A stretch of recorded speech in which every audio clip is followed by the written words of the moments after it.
لڑکی مسلمان بن کر آپ کے گھر میں نہ آ جائے. زندگی بھر جب تک آپ اپنی بیوی سے ملیے گا، زندگی بھر جب تک آپ اپنی بیوی سے ہم بستری کیجیے گا، زنا میں لکھا جائے گا، آپ کا زنا ہوگا.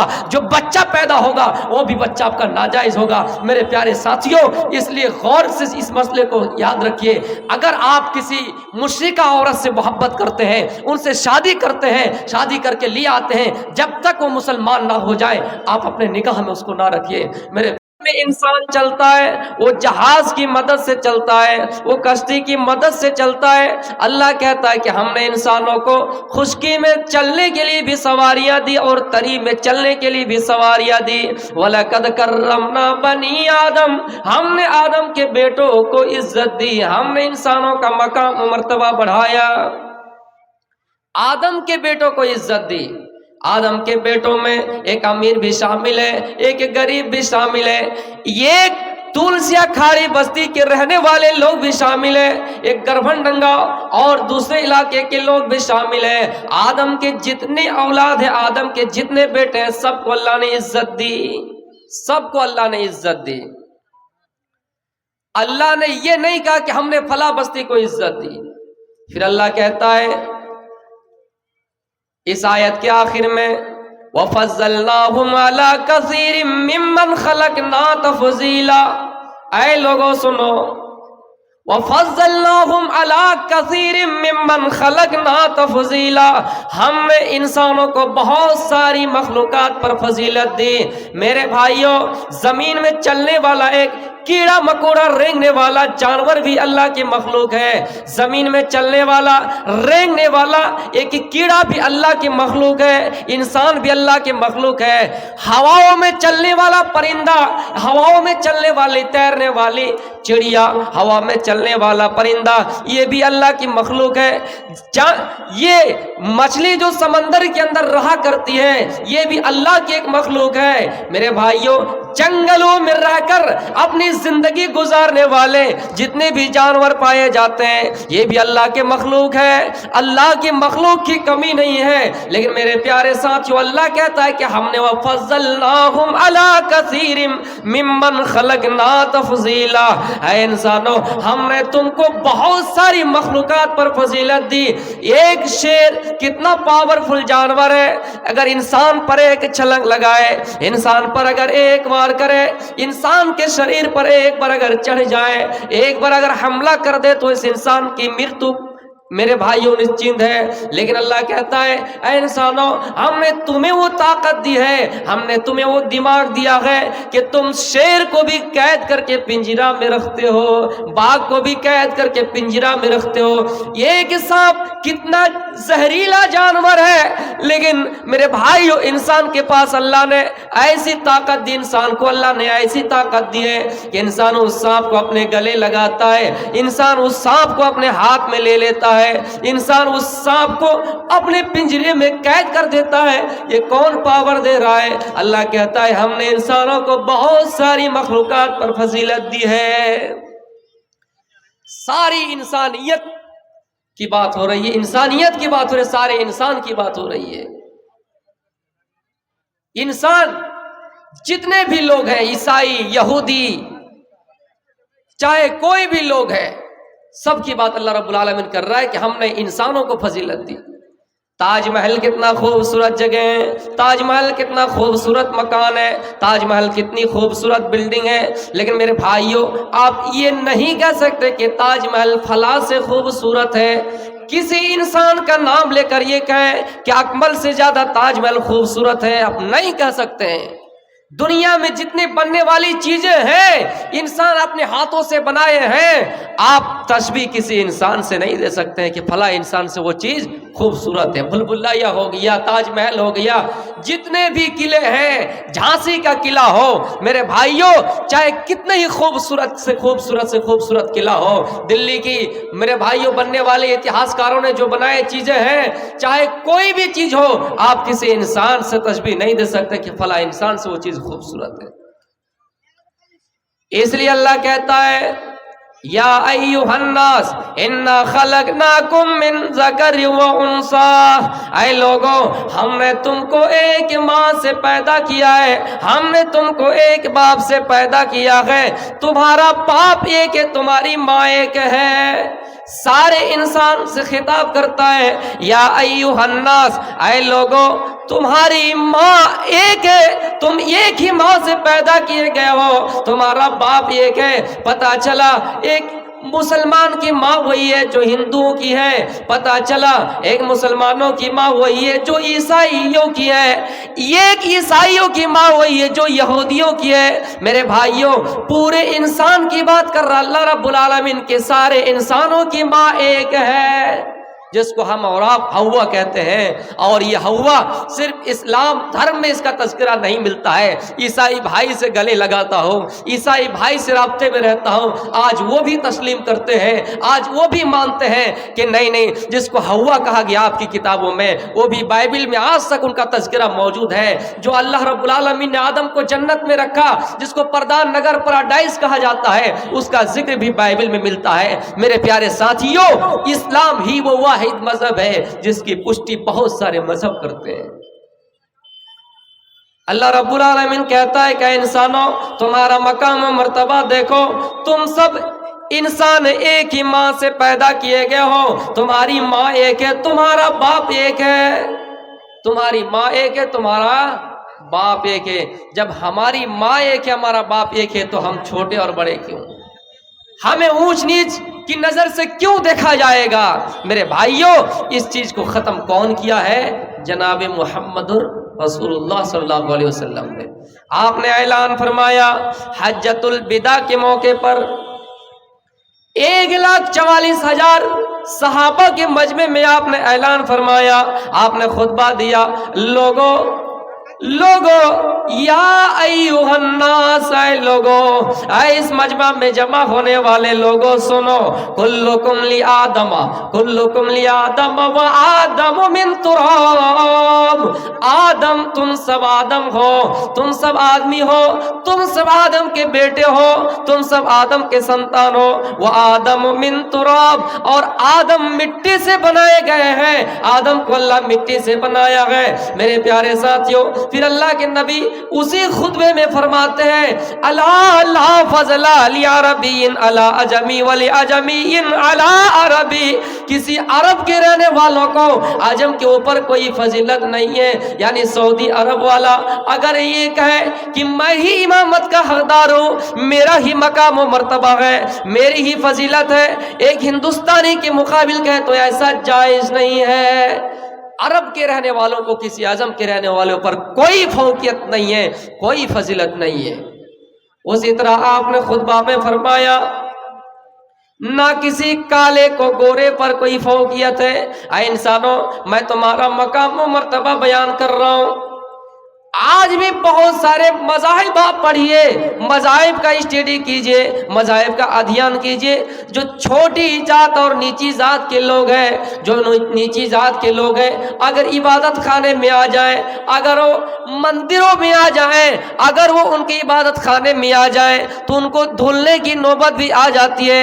میرے پیارے ساتھیوں اسلام مقام و مرتبہ بیان کر رہا ہے، اے لوگوں سنو، الا لا فضل لعربی علی عجمی، نہ عرب کے رہنے والوں کو عجم کے رہنے والوں پر کوئی فضیلت ہے، ہاں نہ کسی کالے کو گورے پر کوئی فضیلت حاصل ہے، نہ گورے کو کالے پر کوئی فضیلت حاصل ہے، الا بالتقوی، ہاں اگر اللہ کے نزدیک، ایشور کے نزدیک کوئی متقی ہے، اللہ کے نزدیک کوئی انسان نماز کا پابند ہے، روزے کا پابند ہے، اللہ سے ڈرنے والا ہے، متقی ہے، تقوی اختیار کرنے والا ہے، تو اللہ کے نزدیک زیادہ پابند کرنے والا ہو گیا، اللہ کے نزدیک زیادہ متقی ہو گیا، اسی انسان کو مقام حاصل ہے، اسی انسان کو فضیلت حاصل ہے۔